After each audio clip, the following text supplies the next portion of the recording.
চব্বিশের অভ্যুত্থানের মহানায়ক আবু সাঈদ ও মুগ্ধের ছবি টানিয়ে ভেতরে রমরমা সিসার ব্যবসা খুলে বসেছেন গরিবের ডন দাবি করা সেলিম প্রধান।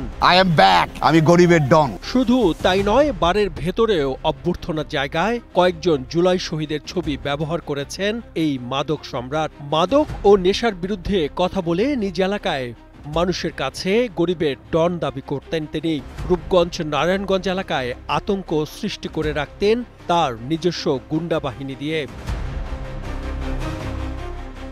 এলাকায় দম্ভ দেখিয়ে ঘুরে বেড়ানো সেলিম প্রধান এবার গ্রেপ্তার হয়েছেন জুয়া ও সিসাবার পরিচালনার অভিযোগে। রাজধানীর বাড়িধারা এলাকা থেকে শনিবার ভোরে পুলিশ তাকে গ্রেফতার করে।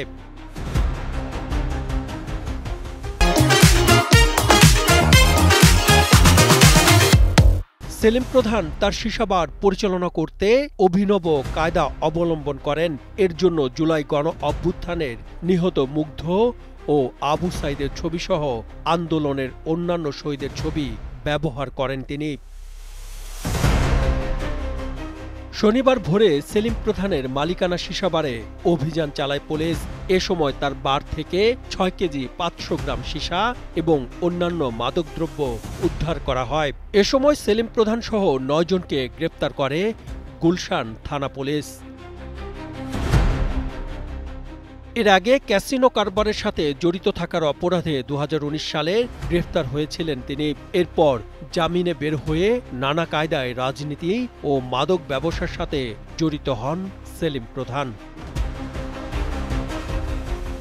সাদমান সাকিব, কালের কণ্ঠ।